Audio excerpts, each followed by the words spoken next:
আসসালামু আলাইকুম বন্ধুরা, কেমন আছেন? আশা করছি ভালো আছেন। আল্লাহর রহমে আমিও ভালো আছি। আজকে একটি নতুন রেসিপি নিয়ে আপনাদের সামনে আবারও হাজির হয়ে গেছি। আজকে বানাবো আমি পেঁপের তরকারি।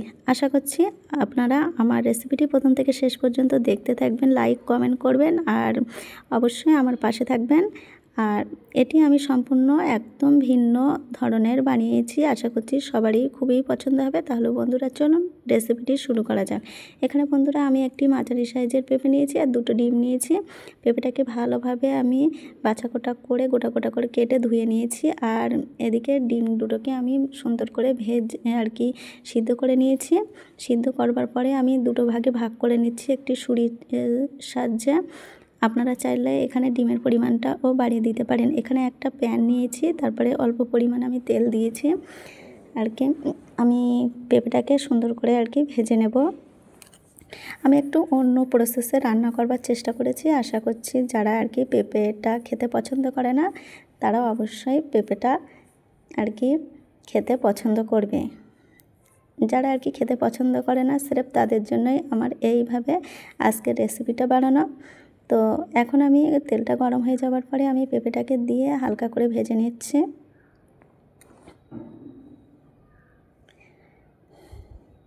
এখানে একটু নাড়াচাড়া করে নেওয়ার পরে আমি দিয়ে দিচ্ছি স্বাদ মতো লবণ আর দিয়ে দেবো আমি এখানে অল্প পরিমাণ হলুদের গুঁড়ো দিয়ে আবারও ভালোভাবে নাড়াচাড়া করে একটু ভেজে নেব।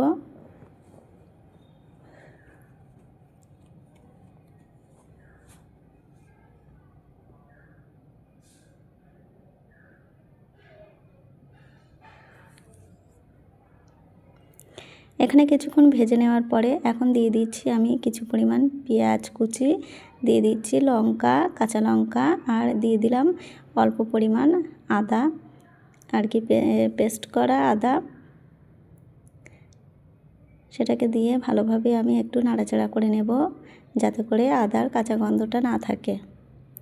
এইভাবে কিছুক্ষণ ভেজে নেওয়ার পরে দিয়ে দিচ্ছি জিরে গুঁড়ো আর একটু গোলমরিচের গুঁড়ো আর একটু সামান্য পরিমাণ আমি শুকনো লঙ্কার গুঁড়ো দিয়েছি। আর আপনারা চাইলে দিতেও পারেন নাও পারেন, আমি কিন্তু এখানে কাঁচা লঙ্কাটা ব্যবহার করেছি, সেই জন্য অল্প পরিমাণ দিয়েছি। তো এখন সমস্ত উপকরণগুলোকে আমি আরও সুন্দর করে ভেজে নেব। আর এই অবস্থায় কিন্তু গ্যাসের ফ্লেমটা একদম মাঝারিতে রাখতে হবে, না হলে তলায় ধরা লাগতে পারে। আর এদিকে আমি 5 চামচের মতো মসুরির ডাল নিয়েছি, আগে থেকে ভিজিয়ে রেখেছিলাম, সুন্দর করে ধুয়ে পরিষ্কার করে নিয়েছি। সেটাকে আমি এখানে দিয়ে দিলাম, দিয়ে আবারও ডালের সঙ্গে পেঁপেটাকে একটু মাখিয়ে নিচ্ছি নাড়াচাড়া করে। এখন আমি কিছুক্ষণ নাড়াচাড়া করে নেওয়ার পরে আমি পরিমাণ মতো পানিটা দিয়ে কিছুক্ষণের জন্য ঢাকনি দিয়ে রেখে দেবো যতক্ষণ না ডাল আর পেঁপেটা সিদ্ধ হচ্ছে। দেখুন বন্ধুরা, এখানে 8-10 মিনিট পরে ঢাকনিটা খুলে দেখলাম, দেখুন একদম সিদ্ধ হয়ে গেছে। আমি সামান্য পানিটা দিয়েছি কারণ অতিরিক্ত ঘন হয়ে গেছিলো।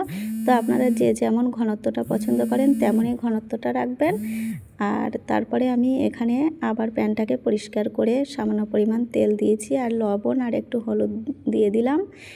দিয়ে আমি সিদ্ধ করা ডিমটাকে একটু ভেজে নেব। অবশ্যই লক্ষ্য রাখবেন যে ডিমের কুসুমের দিকটাকে তলায় রাখার চেষ্টা করবেন, না হলে কিন্তু কুসুমটা ছাড়িয়ে যেতে পারে।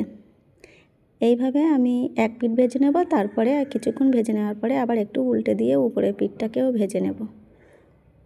দেখুন বন্ধুরা, এখানে কিন্তু আমার ভাজাটা হয়ে গেছে। এখন আমি একটি পাত্রে তুলে সাইডে রেখে দেব। এখন আমি একই তেলেতে ফোড়নটা দিয়ে নেব। তার জন্য এখানে দিয়ে নিয়েছি দুটো শুকনো লঙ্কা আর দুটো তেজপাতা। আপনারা চাইলে আপনাদের মতো ফোড়নটা দিতে পারেন, এখানে 5 ফোড়ন ব্যবহার করতে পারেন, না হলে গোটা জিরেটাও ব্যবহার করতে পারেন। কিন্তু আমি এখানে আজকে আর ব্যবহার করছি না। এখানে আমি দিয়ে দিলাম রসুন থিতো। আর এখানে দিয়ে দেবো কিছু পরিমাণ টমেটো কুচি। সেটাকে দিয়ে ভালোভাবে নাড়াচাড়া করে একেবারে টমেটোটাকে সুন্দর করে ভেজে নেব। দেখবেন ভাজতে ভাজতে টমেটোটা একদম সিদ্ধ হয়ে যাবে। এই দেখুন কিছুক্ষণ ভেজে নেওয়ার পরে টমেটোটা একদম সিদ্ধ হয়ে গেছে। এই অবস্থায় আমি সিদ্ধ করে রাখা সবজিগুলোকে ঢেলে দিচ্ছি। বন্ধুরা, আমার রেসিপিটি কিন্তু একেবারে শেষের দিকে।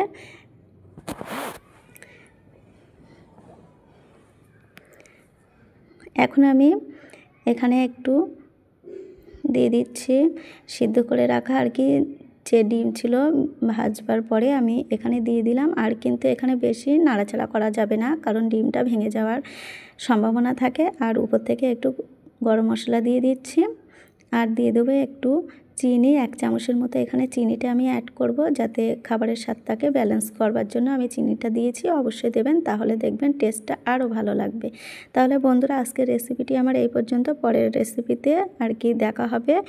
ততক্ষণে সকলেই ভালো থাকবেন। আর আমার রেসিপি যদি ভালো লেগে থাকে তাহলে অবশ্যই লাইক কমেন্ট করতে ভুলবেন না।